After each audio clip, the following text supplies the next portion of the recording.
Muito bem, nós estamos aqui com o economista Fernando Gomes, que vai nos explicar três pontos bastante importantes, bastante interessantes, que estão sendo debatidos pelos deputados neste momento na Câmara dos Deputados. Fernando, tudo bem com você? Bom dia, Márcio. Tudo bem por aí? Bom dia aí para todo Tudo. mundo que nos acompanha também. Obrigado. Valeu, tá tudo certinho, Fernando. Pois é, o primeiro desses pontos é que o presidente Jair Bolsonaro ele vetou integralmente o projeto que veio do Senado que prorrogava até 31 de julho o prazo de entrega da declaração de imposto de renda da pessoa física. Com essa decisão, fica valendo o prazo que foi estipulado pela Receita Federal, que já foi uma pequena extensão do prazo até dia 31 agora de maio. Como é que fica a situação do contribuinte agora, Fernando? Bom, vamos lá, Márcio. Deixa eu dar uma retroagida aqui no tempo para explicar rapidinho e dizer para o nosso contribuinte que ainda há uma chance de que isso possa voltar para 31 de julho, né? Como a gente havia conversado aqui no programa anterior, quando esse projeto de lei foi aprovado preliminarmente aqui na Câmara, o prazo para entrega tinha sido prorrogado, né, para 31 de julho. A gente tinha explicado aqui que era uma medida importante do ponto de vista financeiro, porque ela dava aí um prazo adicional de 90 dias para que as pessoas pudessem entregar a declaração e fazer o pagamento. Então, os contribuintes com imposto a pagar tinham ganho um prazo adicional aí de 90 dias e um alívio financeiro de 90 dias, já que eles não teriam que recolher o imposto em 30 de abril, mas somente em 30 de julho. Aí, nesse meio tempo, a Receita editou essa decisão, como você disse, prorrogando o prazo para 31 de maio.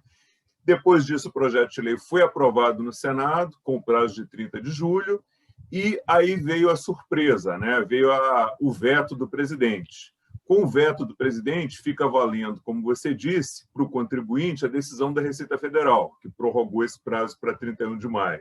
Então, é bom todo mundo já ir preparando a sua declaração, preparando o bolso, para já pagar o imposto de renda em 31 de maio. Agora, essa decisão é definitiva? Ela é final, Márcio? Ainda não. Como a gente sabe, o Congresso ele aprova um projeto de lei e o presidente precisa sancionar para virar lei. Se ele vetar, o projeto é arquivado. Mas aí entra uma outra situação possível. O Congresso pode não se sentir satisfeito com o veto do presidente e pode derrubar esse veto. Como é que isso acontece? O Congresso, por maioria absoluta de senadores e deputados, em uma reunião conjunta, pode derrubar esse veto. São necessários, então, os votos de pelo menos 41 senadores, 257 deputados, e, nesse caso, pode haver um veto à decisão do presidente e pode haver a derrubada do veto do presidente e a gente pode retornar à situação original do projeto de lei, que é entrega em 31 de julho. E tem que haver também a promulgação, né? Depois que é derrubado o veto, o presidente tem 48 horas aí para promulgar, para dar publicidade e efeito para as medidas que ele vetou. Então, essa promulgação ela tem que ocorrer antes de 31 de maio para que a gente retorne a 31 de julho. Mas uma sugestão para o nosso ouvinte aí, que ainda tem esperança na derrubada do veto e na prorrogação do prazo até 31 de julho, seria a seguinte: deixa a sua declaração prontinha, espera até dia 28, 29 de maio, e aí, se não acontecer nada de novo, você entrega a sua declaração e já paga o imposto aí para evitar problemas com a Receita. Uma última informação, Márcio: o presidente ele justificou para vetar esse projeto que um adiamento por mais 60 dias no prazo para receber esses valores de quem deve imposto de renda, isso teria um impacto negativo na arrecadação desse imposto pela União, e que depois a União tem que repartir esse imposto com estados e municípios, e esse atraso ele poderia impedir o pagamento de programas sociais aí para enfrentamento da pandemia. Ou seja, o governo argumentou que esses recursos do imposto de renda, se eles não entrarem já a partir de 31 de maio, pode haver dificuldades aí de caixa para pagamento de programas que são destinados a combater a pandemia. Você já fez sua declaração, Márcio? Já entregou? Pois é, Fernando, está aqui na minha frente até agora. Eu fiz algumas coisas, deixei algumas para a última hora, mas eu vou seguir seu conselho. Vou deixar prontinho e, se o prazo se estender, eu vou fazer mais uma revisão. Senão, a gente vai mandar, não é? É isso aí mesmo. Há uma chance ainda, né? Isso, se houver um acordo, o Congresso pode derrubar esse veto, mas nada é certo, né? Então, ali dia 28 e 29, se não tiver ocorrido, é bom concluir logo a declaração, pagar a primeira cota e ir em frente. Pois é, outro assunto que tem a ver com o bolso do cidadão é que o aumento da taxa Selic, né, Fernando, pelo Banco Central, de 2,75 para 3,5 ao ano, aumento de 0,75 ponto percentual. Quais são os efeitos que esse aumento pode ter na vida tanto das pessoas como na nossa economia em geral? Bom, mas conforme a gente já tinha conversado aqui em outro programa, né, o combate à inflação ele é feito através da política monetária, que é operada pelo Banco Central. O que é que significa essa política monetária de combate à inflação? É bem simples, nada mais é do que subir a taxa de juros básica da economia, Selic, que foi feito na semana passada, como você disse, passou de 2,75% para 3,5% ao ano. Um aumento de 0,75%, que foi o mesmo aumento que foi feito no mês passado, quando foi interrompido uma sequência aí de baixas na Selic de mais ou menos 4, 5 anos, e ela passou de 2 para 2,75%. Relembrando aqui também que quando o Banco Central sobe a taxa de juros, a expectativa é que mais pessoas com uma taxa de juros mais alta adiem a decisão de comprar, de consumir, para aplicar esses recursos no mercado financeiro e ganharem mais, já que a taxa de juros subiu. Então, com esse adiamento do consumo, a aplicação dos recursos no mercado financeiro, a demanda pelos produtos ela tende a diminuir, né? Quando você diminui a demanda, as empresas tendem a reduzir o preço para manter as suas vendas e, reduzindo o preço, elas colaboram para que a inflação tenda a cair, a se reduzir. Outro ponto importante, Márcio, é a sinalização para o futuro. O Banco Central já sinalizou que pode subir a Selic de novo na próxima reunião, que deve ser em junho, ali, final de junho, de 3,5% para 4,25% ao ano, 4,25% ao ano. Ou seja, tem outra alta já programada de 0,75% para o próximo mês. E a expectativa é que a gente chegue ao final do ano com a Selic aí em torno de 5,5%, 6% ao ano. E o que é que esses aumentos na taxa de juros podem trazer de mudança na vida das pessoas, das empresas e da economia, que foi a sua pergunta inicial, né? Mas, para as pessoas, para as famílias, a tendência é que quem não precisa gastar todo o seu dinheiro em consumo passe a adiar o consumo daquilo que não é fundamental, daquilo que ela pode abrir mão, para ter uma rentabilidade maior sobre esses recursos, principalmente porque a tendência é que a taxa de juros continue subindo ainda por um tempo. Então, você deve ter mais pessoas deixando de consumir e aplicando seus recursos. Vai haver um aumento dos recursos aplicados em poupança e em outros ativos aí do mercado financeiro. Do ponto de vista das empresas, o que ocorre é o inverso, né? O custo do financiamento da produção, dos investimentos para as empresas, ele fica maior, porque a taxa de juros vai aumentando. Então, as empresas vão ter um custo de produção, da parte da sua produção que depende de financiamento, maior. Isso pode levar as empresas a tentarem repassar esse custo para o preço dos seus produtos, mas elas vão ter muita dificuldade nesse momento em fazer isso. Por quê? Porque com mais pessoas poupando e deixando de consumir, vai diminuir a procura por esses bens e serviços. Se diminuir a procura e você precisa continuar vendendo, o que você vai fazer? Você vai ter que rebaixar o preço. Rebaixando esse preço, você contribui aí para o aumento, para a redução da inflação. Uma empresa que consegue se safar dessa situação são as empresas que a gente chama de monopólio em economia, né? Aquela empresa que fornece um produto que não tem competidor. Nesse caso, aí ela consegue, sim, repassar uma parte do aumento desses preços para o consumidor. Vamos lá, para a economia, de uma forma geral, né? Qual o efeito de uma taxa básica de juros subindo? Primeiro efeito é o que a gente espera, é a queda da inflação, né? Aquilo que a gente já falou ali atrás. Taxas de juros mais altas estimulam aplicações financeiras, diminui o consumo de bens e serviços, diminuindo o consumo de bens e serviços, as empresas têm que reduzir preço para manter o mesmo nível de venda, reduzindo preços, começa a reduzir a inflação. Então, esse é o primeiro resultado esperado. Agora, há um limite para esses aumentos da taxa de juros, para não prejudicar a economia. Para as empresas, principalmente, porque taxas de juros mais altas, elas aumentam o custo de produção das empresas, que vão querer, em algum momento, repassar esse custo para os produtos. Então, taxas de juros mais altas na economia, elas reduzem o nível de investimento, elas tornam o ato de empreender, de investir na produção, mais caro. Então, resumindo aqui, para a gente não se estender muito, primeiro resultado esperado é a queda da inflação, mas há um encarecimento do financiamento da atividade produtiva no país. Qual seria o cenário perfeito, Márcio? Que a inflação chegue logo em níveis mais baixos e dentro das metas estipuladas pelo Banco Central, que é ali na faixa de 3,75% ao ano, e você tendo esse ajuste da inflação, esse ajuste da economia à expectativa da meta estabelecida, você pode voltar a reduzir as taxas básicas, a taxa básica de juros, né? No caso, a nossa conhecida Selic aí. Beleza, Fernando. Bom, tem outro projeto que os deputados estão discutindo aqui na Câmara que cria o sistema de hipoteca reversa para idosos, para permitir que pessoas com idade igual ou superior a 60 anos alienem ou deem em garantia o imóvel em que moram sem ter que sair dele, tendo assim uma nova fonte de renda. Ô, Fernando, explica para a gente o que é exatamente essa hipoteca reversa e de que forma esse projeto pode ajudar o idoso a ter uma renda extra com esse modelo.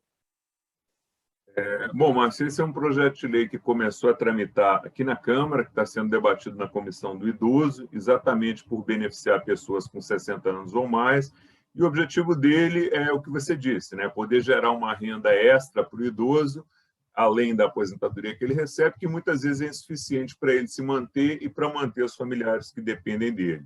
E o projeto é interessante porque ele proporciona ao idoso a possibilidade de ter essa renda extra, mas sem a necessidade de ter que vender o imóvel que ele mora, de ter que sair do imóvel. Vamos lá, então, explicar esse nome bonito, aí, complexo, que é hipoteca reversa. O conceito básico de hipoteca reversa é permitir que o idoso tenha acesso a recursos financeiros, a dinheiro, dando em garantia um imóvel que ele possui e que esteja quitado. Essa informação é muito importante. O imóvel tem que estar quitado. E ele permanece podendo morar no imóvel, né? Então, o idoso oferece esse imóvel como hipoteca para ter direito a um crédito, que pode ser uma renda mensal ou até um pagamento único de um valor maior, que pode ser feito de uma só vez, se ele preferir. É uma forma de liquidez, usando o imóvel como garantia, sem a necessidade de vendê-lo de imediato. E como é que funcionaria essa renda mensal aí, para que o nosso ouvinte entenda em linhas gerais, né? O banco ele vai avaliar o imóvel que o idoso mora, estabelecer um valor para esse imóvel, tem que ser um valor justo, um valor de mercado, e a partir daí, de acordo com a expectativa de vida do idoso, o banco vai estipular uma taxa de juros para fazer essa operação e vai definir o valor que o idoso poderia ter, seja como uma renda mensal ou seja como um pagamento único e de maior valor. Então, mas para esclarecer aqui para o nosso ouvinte, esse valor pode ser pago de uma vez só, ou seja, o idoso pode pactuar um único pagamento, receber, por exemplo, 70% do valor do imóvel, ou ele pode estabelecer uma renda mensal. Quem vai definir isso é o idoso, de acordo com o banco e com a taxa de juros. Dando um exemplo aqui, só para o nosso ouvinte entender, vamos supor que ele tenha direito a R$1.000 por mês, bruto, né? Desses R$1.000 vão ser abatidos os juros da operação. Ele vai receber os R$1.000 menos os juros mensalmente. Não dá para a gente dizer aqui de quanto vai ser esses juros, porque vai depender da expectativa de vida de cada idoso e do valor da taxa de juros na época em que for contratada a operação. Então, esse valor dos juros vai ser descontado do valor mensal que ele vai receber, calculado caso a caso. Quando é que o banco passa a ter o direito, efetivamente, de adquirir o imóvel e de fazer o uso aí do imóvel? Quando o proprietário falecer, aí o banco se torna proprietário do imóvel. E aqui tem duas questões importantes que ainda precisam ser definidas, ser regulamentadas. Se o idoso estiver recebendo a renda mensal e falecer, como é que fica a situação? Exemplo, ele optou pela renda mensal, faleceu um ano depois. Como fica a situação? Vai depender ainda do que for regulamentado na lei, mas uma das opções é os herdeiros receberem a diferença entre o valor do imóvel e o valor que foi pago ao idoso. Aí você tem duas situações possíveis. Os herdeiros pagam ao banco tudo que o idoso recebeu com juros e ficam com o imóvel livre da hipoteca. Ou eles deixam o imóvel ser leiloado pelo banco, o banco recebe o valor total do imóvel, desconta tudo que foi repassado ao idoso com juros e a diferença fica para os herdeiros. E se ele não tiver herdeiros? Aí, pelo que me parece, o banco se beneficia e acaba ficando com essa diferença. Mas isso ainda precisa ser regulamentado. Outro ponto interessante, Márcio, é o inverso. E se o idoso viver bem mais do que o esperado, como é que fica?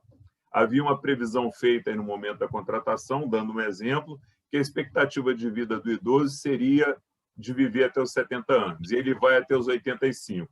Nesse caso, quem é que paga essa diferença? Quem é que paga esses 15 anos a mais aí de renda mensal? Seria o banco? Vai ter um seguro para esse tipo de caso, para proteger o banco e vai ser cobrado um percentual ali? Isso aí ainda precisa ser debatido e estudado pela Comissão do Idoso, depois de fazer essas audiências públicas aí com representantes de bancos e também das pessoas idosas e ver aí os pontos de interesse e de preocupação de cada um dos lados. Eu conversei, Márcio, com o deputado Vinícius Fará, que é o autor do projeto, ele me disse outra coisa importante. Caso o idoso queira desfazer o negócio, depois de 1 ano, 2 anos, ou a qualquer momento, ele pode, desde que ele devolva todo o valor que ele recebeu com os juros. Então, devolveu tudo com juros, o imóvel volta para ele, a hipoteca é cancelada, é retirada.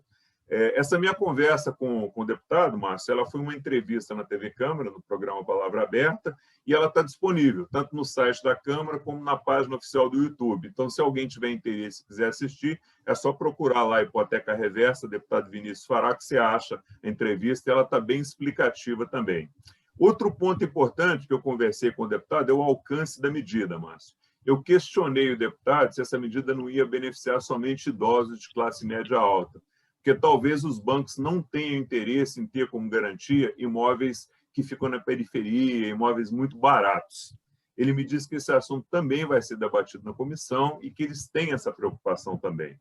Uma saída aí talvez seja usar os bancos públicos para operações que envolvam imóveis mais baratos, aí dentro de uma política pública de auxiliar esse segmento da sociedade, que seriam idosos que têm uma renda bem mais baixa, né? Esse mecanismo ele já é usado em outros países, movimenta recursos importantes aí, Estados Unidos, Canadá. O deputado me disse, inclusive, que só nos Estados Unidos esse segmento da economia movimenta aí cerca de 55 bilhões de dólares. E outro ponto importante, perdão, outro ponto importante, Márcio, a gente estava falando há pouco de Selic, de inflação, né? E uma coisa que os regulamentadores, que os deputados vão ter que ter em mente, é que se o idoso optar por uma renda mensal, essa renda tem que ter algum mecanismo de correção de valor para protegê-lo da inflação ao longo do tempo. Imagina o exemplo que a gente deu aqui, definido uma renda para o idoso de R$ 1.000, esses R$ 1.000 têm que ser corrigidos por algum índice, senão a inflação ao longo dos anos vai corroer toda a renda dele. Então, essa renda precisa ser corrigida por algum índice de inflação, pelo menos uma vez por ano. É um instrumento importante, já é usado em outros países, e que, se ele for bem calibrado, ele pode atender os interesses dos idosos e também ser atraente para os bancos. E aí, sim, você pode gerar negócios e pode possibilitar aí uma velhice melhor, com mais recursos, para que os idosos possam viver uma vida aí, principalmente no final, mais digna e com mais qualidade. Resumindo, acho que falei até um pouquinho demais, mas é isso aí, Márcio. Não, e é um tema bastante interessante que ainda vai gerar bastante debate na Câmara para aprimorar justamente esse projeto. E a gente vai ter a oportunidade de falar de novo sobre ele, né, Fernando? Com certeza, Márcio. Enquanto isso, eu agradeço a você e a gente se encontra de novo na próxima terça, Fernando. Muito obrigado. Ok, Márcio, obrigado. Bom dia para você, bom dia para todo mundo que nos ouve e nos assiste.